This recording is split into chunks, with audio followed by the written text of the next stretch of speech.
It's good to be back. In this week's Parsha, Yitro,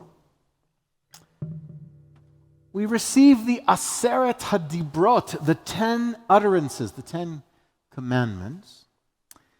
And in our text, the concept of how we perceive the world around us is paramount. As we're going to hear chanted so beautifully in just a few moments by Leslie Schaefer, in Exodus chapter 20, verse 15, we read in the Hebrew, V'chol ha'am ro'im et ha'kolot v'halampidim ve'et ha'shofar ve'et ha'har ashen, which literally translates, as all the people ro'im, that's a Hebrew word, I'll get back to it in a second, the thunder and the flames, the sound of the shofar, and the mountain covered in smoke. I didn't translate the word ro'im because grammatically and contextually it doesn't make sense. Ro'im translates as they are seeing.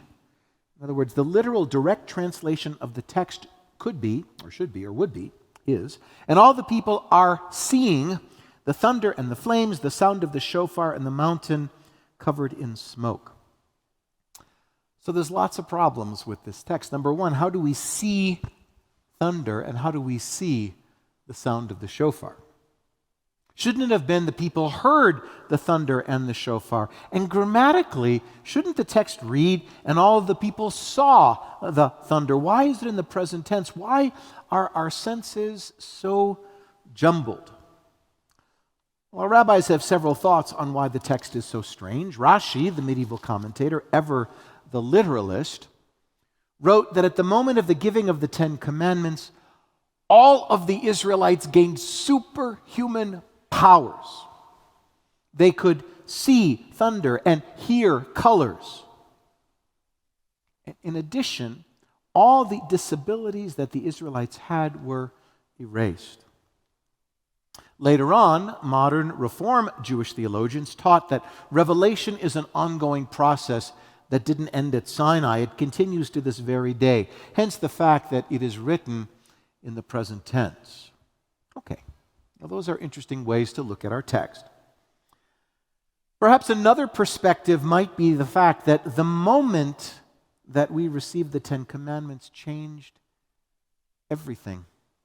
It was transformative. Nothing was the same after we stood at the foot of that mountain. We were a different people, living in a different world. We felt, heard, saw, and comprehended God's presence as a people in a way that no other people had experienced before. And the truth is that at peak moments of our lives, the way that we process our experiences can be transformative. Think about it. Have there been times in your life when you were so focused that all of your senses were attuned and in sync? Do you have a memory, an image, an experience that you carry with you at all times, something that radically changed the way you perceive the world around you? I do. A few months ago, I stood under the chuppah with my daughter and her now husband, and as they were married, and at that moment, time and space became one. I literally felt out and in time at the same time. Most of us have those experiences. Some of them are full of joy, like standing under the chuppah. Others are quite painful. Our senses are intertwined. Our memories use them to process and hold on to those experiences that change us, that forge our character and the way we perceive and live in the world, for better or for worse. Some of those experiences are intensely personal. Others, however, are felt by us all. 1 week ago today, as many of us sat transfixed in disbelief and horror, watching a nightmare unfold in front of us in Colleyville, Texas, the idea of a communal experiences that transcends time, space, and reality was not hard to understand at all. We were living it in real time.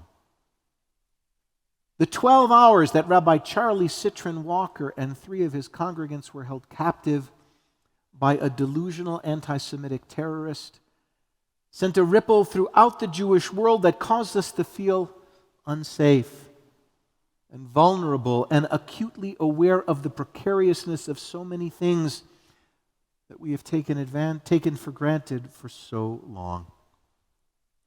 1 week ago today, time stood still as we waited, prayed, and feared for the lives of people most of us did not know personally, but in whom we saw ourselves starkly reflected in our collective consciousness. 1 week ago today, we felt very Jewish, very raw, and very afraid. And even though we were united watching what was taking place at Congregation Beth Israel, the experience at Colleyville was not akin to what our tradition teaches we all felt as we stood together at Mount Sinai. It was its antithesis. For at Sinai, we found answers and hope and meaning and in purpose, and in Colleyville, we were bound together by fear, despair, and a sense of historical inevitability that Jews have always felt in the face of hatred and violence. In her powerful book, People Love Dead Jews, the author Dara Horn writes of how the world is fascinated by Jews who die at the hands of others. The stories of Anne Frank, terror victims, and even Shylock, the Merchant of Venice, are held up as essential to understanding and relating to the Jewish experience. Horn cites the phenomenon of the proliferation of Holocaust museums in many cities around the world as an example of how, in an effort to memorialize Jewish history, we focus more on Jewish suffering than on Jewish joy, creativity, and achievement. She writes, the world loves to learn about Jews who have died. Those who lived, however, seem to often get short shrift. Now, in the aftermath of Colleyville last week, every rabbi, every cantor, every Jewish professional, lay leader, members of a community that I know around the country and that you know, was traumatized. Thinking about what we would do if we were in the same situation. The security systems that we have installed and the trainings that have been by necessity thrust upon us belie the fear that we all feel in the face of documented rising anti-Semitism. But what made the situation more difficult, unfortunately, was the silence we encountered from many of our interfaith colleagues with whom we often work side by side around issues of social justice and communal change. Our partners in interfaith dialogue and worship, one would think, would look to provide comfort or check in with the Jewish community and their co-clergy partners. And I'm sad to say that since Colleyville, I have only heard from 3 communities following the attack.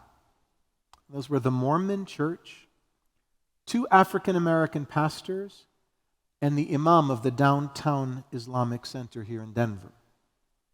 It was only after we made the decision to hold an interfaith service of support and solidarity that confronted anti-Semitism that the voices we asked to attend showed their outrage and solidarity. Well, I have to admit, I was hurt, and I was angry, and I was confused by their silence. Perhaps because it was a holiday weekend, perhaps because we are all overwhelmed by COVID fatigue. Perhaps we are all facing our own troubles, and we don't have the strength at this time to find empathy for others, but some did, and others did not. Why? Because they understood. The Muslim community, the African American community, and the Mormon communities all have experienced their own share of terror and hatred. It is a part of their history. But for most mainstream white Christian communities, not so much. Now, I don't say this to cast blame or guilt, but to focus on an important truth. You see, as Jews, we have two competing narratives. The narrative of Sinai, that we're going to hear chanted in just a moment, and the narrative of the Shoah. Dr. Deborah Lipstadt, the brilliant scholar of anti-Semitism and the shamefully unconfirmed nominee for the position of U.S. envoy to combat and monitor anti-Semitism, whose confirmation has been in limbo for many months. She writes, "My Judaism is an affirmation of life in the face of potential death. Even as others rise up to harm us and try to destroy us, we live as Jews not because of them, but despite them." Our task, my friends, on this Shabbat and every day is to stand up to hatred and terror. And instead of focusing on our fears, we must commit to engaging and celebrating Sinai and all that it stands for. Let us, like our ancestors, get lost in the perfection of Torah, the potential for meaning, and the hope for a better future. If we allow our fears to guide us exclusively, we run the risk of forsaking our birthright. And this is our sacred task on the Shabbat of healing and hope. May we learn from our experiences of joy and sadness, danger and delight, and in the process of doing so, may our senses become intermingled with the promise of a better